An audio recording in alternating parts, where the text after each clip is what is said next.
गाढ़ा नींद आ गई। नींद में आप सपना देख रहे हैं। क्या सपना? आप सपना देख रहे हैं कि किसी जंगल में मैं गया और बढ़िया जंगल, कितना सुंदर, विविध प्रकार के पेड़ हुए, उसमें बढ़िया बढ़िया पका पका फल लगा है पेड़ में। आपको बड़ा आनंद आ रहा है। आप घूम रहे हैं कहाँ? कोई जंगल में, घना जंगल। घूमते घूमते घूमते आप उस दृश्य में समा गए। कितना सुंदर, कितना सुंदर, वाह वाह, ऐसे देख रहे हैं, बड़े आनंद ले रहे। इतने में अकस्मात एक शेर आपके सामने आ गया। जंगल का राजा शेर होता है ना, शेर।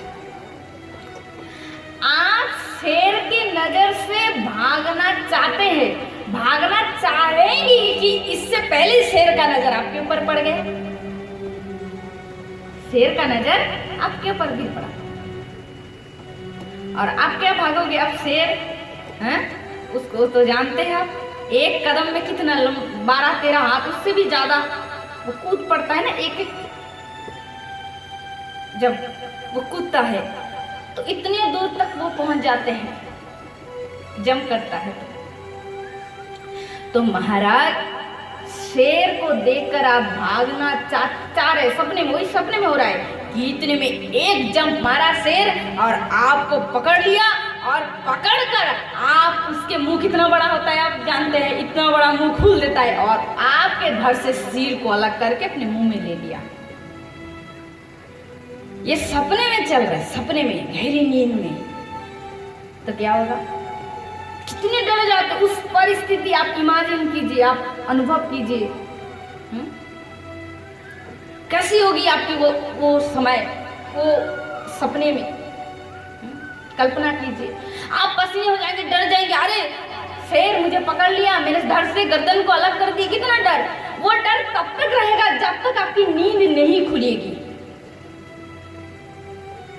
और नींद खुल गई, पहले तक जग जाओगे कि क्या था। पहले आप पकड़ोगे सिर है कि नहीं, सच है कि या झूठ। फिर आप लाइट ऑन करोगे, देखोगे कि नहीं, कि तो मैं अपने पलंग पे हूँ, मैं तो सो रहा था, नींद में था। आप सिर देखोगे तब रिलैक्स है, तो मैं सपना देख रहा था, ऐसे सोचोगे, फिर आप एकदम फ्री हो जाओगे, मन आपका चिंता मुक्त हो जाएगा। परंतु कब? जब आपकी नींद खुलेगी तब, उसके पहले नहीं। जब तक नींद में रहेंगे तब तक जो डर बना रहेगा। उसी प्रकार इस माया की संसार में हम लोग जो ये पांचभौतिक देह धारण किए हुए हैं, ये लंबा निद्रा है, इतनी लंबी निद्रा है माया की नींद में। माया ने सब सुला दिए। देवी जेषा गुणमयी मम माया दुरत्तया, श्रीमद् गीता। मामेव च प्रपद्यन्ते माया में तंग तरन्ति ते। भगवान कहता है, हे अर्जुन, मेरी माया बड़ी सुदुष्करा है। बड़े बड़े को चखा देते। अरे मनुष्य की तो कहना ही क्या, बड़े बड़े ऋषि मुनि, बड़े बड़े लोकपाल ब्रह्मा शिव को मैंने नचा रखा। मेरी माया की इतनी शक्ति, तो ये मानव देवता मेरे लिए क्या है? कुछ भी नहीं। दैवी दिशा गुणों में मेरी त्रिगुणमयी माया बड़ी शक्तिशाली है। ये बड़े बड़े को पकड़कर उसकी बुद्धि को भ्रम में डाल देती है, मोह की गहरी अंधेरी कूप में डाल देती है। ये मेरी माया की शक्ति है। अर्जुन कहते, ठाकुर प्रभु ऐसी बात है? अब भक्त जो है तो डर जाएंगे ना, ऐसी ऐसी बात है, माया की ऐसी है, प्रभु जी की शक्ति है, तो हम तो फिर हमारी तो कहने है कि हम तो पहले नंबर में फंस जाएंगे। भक्त जल्दी प्रभु के चरण पकड़ लेते, हे नाथ, तो करेंगे क्या? भक्त डर जाते हैं। क्यों? देखिए, ज्ञानी और भक्त में ना बहुत फर्क है। ज्ञानी अपने ज्ञान के बल पे खड़ा रहता है, मतलब मैं ज्ञानी हूँ, मैं सामना कर सकता हूँ।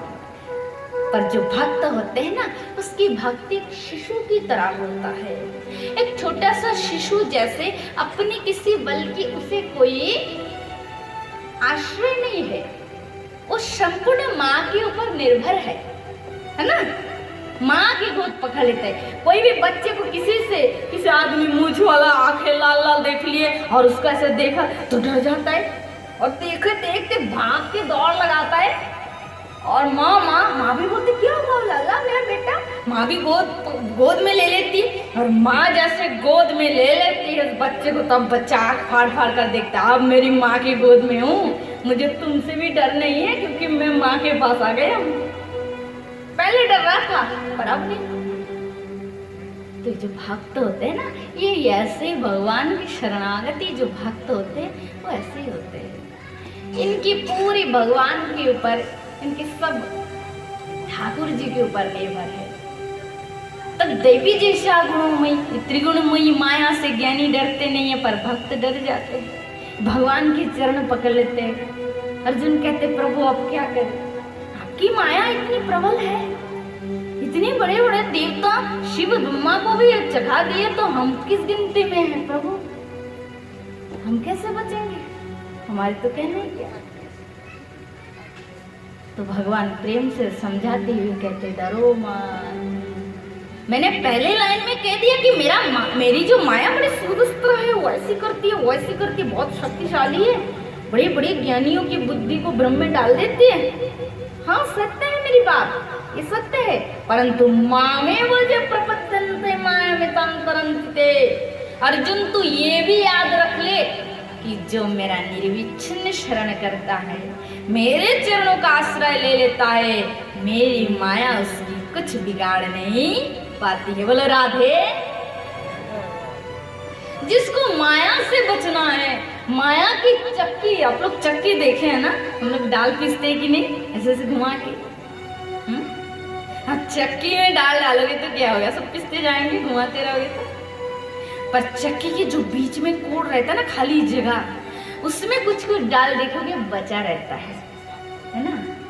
तो उसी प्रकार माया की चक्की में सारे जीव पिस रहे हैं, परंतु वही बच रहा है जो माया के बीच में रहकर भगवान के चरण को पकड़ लिया है। माया की चक्की से वो पिसने से मुक्त हो रहे हैं। आश्रय लइया भजे तारे कृष्ण नहीं त्याजे, आर सब मरे अकारो। भगवान के चरण का आश्रय लेकर जो भजता है, भगवान तारे कृष्ण नहीं त्याजे, भगवान इसे छोड़ता नहीं है। और सब मोरे अकारण, अर्थात और सब जीव माया में क्या करते, माया क्या करती है, ये तीन चीज है, तीन चीज इस संसार में, तीन चीज है, ईश्वर भगवान है, माया है, जीव है। हम सब जीव है, नचाने वाला दो है, कौन कौन, एक है भगवान, एक है भगवान की माया। अब भगवान का दास बन जाएंगे तो भगवान की प्रेम लीला में, नित्य लीला में आप डूबोगे, भगवान का आप हो जाओगे। आपको सुख देना दुख देना, आपके जीवन में भक्ति अच्छा बुरा सब भगवान के खाते में हो गया, आप भगवान के सिलेंडर हो गए, भगवान के चरणों में। और यदि भगवान की दल में, जैसे कबड्डी खेलते कि नहीं, दो दल होते कि नहीं है, ऐसे ही समझो, ऐसे ही समझो, बस दो दल है, जैसे क्रिकेट टीम के दो दल होते हैं, वैसे सब ये माया की एक दल है, ये है अनित्य असत, और ईश्वर की जो दल है ये सत और नित्य है। भगवान के पक्ष में आओगे तो भगवान में आपका जीवन होगा, भक्ति में ही आपके जीवन होंगे, जहाँ भी खाली सत्य फूल होंगे, सच्चाई की फूल होगी। और माया के चरणों में आप झुक जाओगे, माया की दासत्व को स्वीकार करोगे ईश्वर को छोड़कर, तो माया को अपना करने से क्या होता है, माया कबू स्वर्गे उठाए कबू नरके डुबाए, दंडो जने राजा जमुन नदी पे चुबाए। बोलो राधे राधे। और 7 दिन तो याद रखना ही है आपको, पूरा सबको उठाना है हाथ, है ना। तो कबू स्वर्गे उठाए, माया की काम क्या है। पहले दिनों में राजा लोग क्या करते पता है, ये जो श्लोक में बंगला बोली हूँ ना, उसी की व्याख्या आप सुनिए। आजकल तो जेल हो गया ना, पुलिस जेल में डाल देते हैं कुछ गलती करने से, जैसे कोई ज्यादा गलत काम करता है तो उनको जेल में डाल देते, चोरी करते, कितना कुछ करते हैं। पहले दिनों में जिन लोग मतलब खराब काम करते हैं, गलत काम करते हैं, है ना, अन्याय करते हैं, तो राजा के दरबार में उनको ले जाता है, राजा की सैनिक। और राजा के वहाँ ऐसा भी दंड का विधान होता है कि उनको ले जाते हैं नदी में, नदी में, और नदी में लेके उनको उनके सिर को जोर से पकड़ के नदी में डुबो देते उनको, और उतने समय तक रखते जब तक कि प्राण ना निकले। प्राण निकलते निकलते छटपटाट आ जाएंगे, जैसे अब सोचो आधा मिनट रखेंगे तो ये मर जाएगा, उसी टाइम उनको पानी से बाहर कर देते हैं, निकाल लेते हैं, मतलब छोड़ देते, सिर छोड़ देते, तो ये उड़ जाते। तब लगता है कि भगवान बच गए, ऐसा लगता है ना। सांस लंबा लंबा लेता है, उसको थोड़ा आराम मिलता है, रेस्ट मिलता है, फिर उनको इशारा हो जाता है, फिर लेके उसके सिर डुबो देते हैं पानी में। यह है पाप का दंड, मतलब उन्होंने जो किया। राजा चाहते तो फांसी लगा सकते, फांसी नहीं लगाते, क्यों? क्योंकि फांसी में तो मर जाएगा। ऐसा करेंगे कि आगे ये पाप से ये ऐसा कर देंगे ना, हाथ पकड़ लेंगे, कान पकड़ लेंगे हाथ से कि नहीं बाप मुझे तो माफ कर दो, जो मैंने जो भुगा उसको याद करके वो छुएगा भी नहीं। तो ये जो चीज है, ये जो विधान है, पहले युगों में था, अभी तो ये सब नहीं है। तो माया वैसे ही करते, माया ने उसी रूल को अपनाया इस दुनिया के लिए। आपको एकदम सुखी नहीं कर सकते माया, क्योंकि आप माया की बन गए, वो हिसाब से चलाएंगे। अब जो मदिरा पान की हुई उसको क्या पता चला कि मैं शराब के नशे में खुद को राजा बोल रहा हूँ। अब है तो नहीं वो राजा, वो तो कोई रिक्शा वाला होगा, कोई रिक्शा वाला है, पर सोच रहा है कि मैं राजा हूँ। पर ये नशा कितने समय तक है? वही 1.5-2 घंटा तक। जब शराब का नशा चढ़ उड़ जाएगा तब वो अपनी लाइन में आ जाएगा, उसकी बुद्धि ठिकाने आ जाती है तब, है ना। तो वैसे ये माया जो है ना, माया की दासत है, ये तो कहो प्रैक्टिकली बात है हमारी आपकी लाइफ की, है ना। तो भागवत जी तो सुनेंगे ही। तो पहले बात है, हम किस स्तर पे हमें क्या करना चाहिए, भागवत जी की कथा हमारी जीवन के लिए कितनी महत्वपूर्ण है, इस विषय को हमें जानना ही चाहिए, है ना। नहीं तो कोई चीज हम लोग डायरेक्ट श्रवण कराते हैं तो उसकी महत्व को पहले वर्णन करना चाहिए कि भागवत जी हमारे जीवन में कितनी मायने रखते हैं, कितने महत्वपूर्ण है। तो मैं शराब की उदाहरण दे रही थी, मदिरा पान करने वाले की जैसे स्वभाव हो जाते हैं, ये माया देवी हमको भी एक प्रकार की मदिरा, मादक का पान कराती है। तमोगुण, रजोगुण, सत्वगुण रूपी मादक का पान कराती है। इस 3 मद में मादक को पान करके इसकी मद में हम उन्मत्त हो जाते हैं। ये मादक का काम क्या है पता है? आपको खाली सुख नहीं देंगे और केवल दुख भी नहीं देंगे। एक बार दुख देंगे, फिर इतना सुख देंगे कि उस दुख को पूरा भूल ही जाएंगे, फिर उस सुख में ज्यादा जम जाओगे तो फिर दुख देंगे। इसका काम ही यही है। कबू स्वर्गे उठाए, कबू नरके डुबाए, दंडो जने राजा जेमन नदीते चुबाए। तो यही है माया की काम। पर ये तो उसने अपना खिलौना बनाया और ऐसे हमको खेल रहे खिलौना, जैसे बच्चे लोग खेलते, मन हुआ तो कितनी कीमती खिलौना खेलते रहते, मन हुआ तो बच्चे को फेंक के चले जाते हैं। तो यदि हमें भगवान की दास बनना है, ठाकुर जी की सेवक बनना है, तो माया के दासत्व को त्याग करना पड़ेगा। माया के दासत्व मतलब क्या है? बहुत कुछ जानने की चीज है। लोग कहते हैं कि मुझसे भी प्रैक्टिकली मेरी लाइफ में भी कितने लोग मुझसे पूछते कि दीदी भगवान की भक्ति करने से क्या संसार छूट जाएगा? लोग डरते हैं। नहीं, बहुत लोग डरा देते हैं कि भक्ति करने से शायद मैं गरीब हो जाऊंगा, भक्ति करने से शायद मेरे बीवी बच्चे मुझे छोड़ देंगे। भक्ति का कुछ रूल है, नियम है। उस नियम को यदि हम ठीक से जान जाएंगे, समझ जाएंगे, तो हमको उस लाइन में, उस पथ में चलने के लिए सुविधा हो जाएगा। अर्जुन ने गीता में प्रश्न किया भगवान श्री कृष्ण से कि संन्यासम कर्मणम, संन्यास किसे कहते हैं? संन्यासस्व महाबाहो त्यागस्व प्रशीतिशम।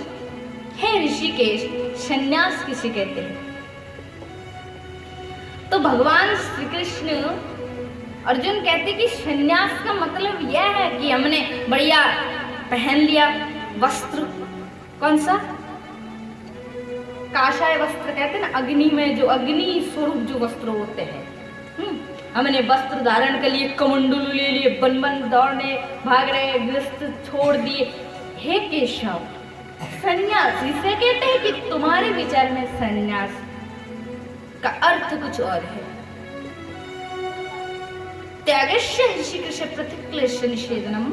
हे केशव, इसका तुम मुझे उत्तम रूप से इसका विवेचन करो, मुझे इसका उत्तर दो। भगवान श्री कृष्ण कहते कि है अर्जुन, सन्यासी का अर्थ बहुत सारे संत ने, बहुत बड़े बड़े महात्माओं ने विविध प्रकार का वर्णन किया, परंतु मेरी बुद्धि में जो उचित मुझे लगता है मैं तुम्हें सुनाता हूँ। ये कहते भगवान श्री कृष्ण कहते हैं कि काम्यां कर्मणां न्यासम सन्न्यास कवये विदु। काम्यां कर्मणां न्यासम सन्न्यास कवये विदु सर्व कर्म फल त्यागम प्राहुस्त्यागम विचक्षणा। भगवान कहते कि है अर्जुन, केवल कमंडलू लेकर, जटा बनाकर और काषाय वस्त्र धारण करके वन वन में घूमने वालों को मैं वास्तविक मतलब काम्य कर्म से, काम्य मतलब कामनायुक्त कर्म का त्याग करके मैं घर द्वार छोड़कर, परिवारों को छोड़कर मैं वन वन घूमने को मैं असली सन्यासी, मेरी राय से मैं नहीं मानता हूँ। तो किसे भगवान कृष्ण असली सन्यासी मानते हैं? आप भी सुन के रखिए, समझेंगे तो भी तो चल सकेंगे ना। तो मैथमेटिक्स क्या है? आप उसके यदि मैथमेटिक्स का जो वो होता है, क्या बोलते हैं उसको, सूत्र, उसको यदि आप जान लोगे तो आपको सहज हो जाएगा, है ना। तो वही चीज है, भगवान ने जो रूल नियम बनाया भक्ति का, हम लोग ठीक रूप में जानते ही नहीं है, इसलिए हम लोग चल नहीं पाता है। अब जानेंगे तो ही तो चलेंगे। आप लोग जो बिजनेस आदि करते हो उसके रूल को जानते तो ही तो करते हैं, ऐसे थोड़ी कर देंगे। अब खेती करते हो उसके लिए तो रूल है, पहले चाष करना है, फिर बीज रोपण करना है, फिर उसमें सार खत जिसे कहते हैं उसको डालना है, पानी आदि डालना है, उसका एक रूल है कि नहीं। बिना रूल से चाष करोगे तो हो जाएगा फसल। कोई भी काम माता लोग भी रसोई करती है तो उसका भी एक रूल होती है, इतनी परिमाण में नमक डालना है, उसमें इतना सारा हल्दी पाउडर डालना है, इतना मिर्ची, इतना सारे तेल, इतने उसको करना है। प्रत्येक कर्म का एक नियम होता है, उस नियम को यदि हम जान जाए तो वो हमारे लिए सरल हो जाता है ना। उसी प्रकार भगवान श्री कृष्ण कहते हैं, हे अर्जुन, काम्य कर्म का त्याग करने को मैं वास्तविक सन्यासी नहीं कहता हूँ। मेरे मत में तो सर्व कर्म फल त्यागम प्राहुस्त्यागम विचक्षणा। हे पार्थ, कर्म करते हुए कर्म का फल का आशा त्याग करने को ही मैं वास्तविक सन्यासी कहता हूँ। अर्थात आपको घर द्वार छोड़कर वन में जाने की आवश्यकता नहीं, और कलयुग में तो वन में जाना ही नियम नहीं है। कहाँ जाओगे वन में, कहाँ जाओगे, क्योंकि कलयुग में अन्न का तो प्राणी है। एक दिन भी अन्न छोड़ दोगे ना तो दूसरे दिन आपका प्राण संकट में आ जाएगा। हमको घर छोड़ने की जरूरत नहीं, परिवार छोड़ने की जरूरत नहीं। अब संसार में रहो, घर में रहो, जो काम आप कर रहे हो, जो आपका कर्म है, उस कर्म को भी कर्म में, जीवन में कर्म करो, पर त्याग क्या करना है? केवल आशा का त्याग करो कि हमने ये किया तो हमें मिलना ही चाहिए। कर्म करते जाओ, यदि हमारी कर्म सटीक होंगे तो फल हमें अवश्य मिलेगा। एक भी कण फल हमारे खाते से कोई छीन नहीं सकता, जाएगा नहीं इधर से उधर। केवल कर्म में ध्यान दो, फल की ओर मत ध्यान दो। फल भगवान के हाथ में, अर्थात निष्काम कर्मयोग। यहाँ पर हम कर्म करते हैं तो ईश्वर की करे भगवान, मैं जो भी कर्म कर रहा हूँ ये तुम्हारी सेवा है। ये भाव लेकर यदि हम संसार में कर्म करें तो हमारी जीवन भक्तिमय हो जाएगी, सन्यासियों के जैसे हमारा कर्म हो जाएगा। परंतु हम लोग इसको जान नहीं पाते हैं, इसलिए उस कर्म में उस सत बुद्धि को लगा नहीं पाते हैं, इसलिए हमारी भक्ति कभी भी सटीक हो नहीं पाती है, अधूरा हो जाता है। तो आइए हम लोग एक भजन का आनंद लेते हैं। इस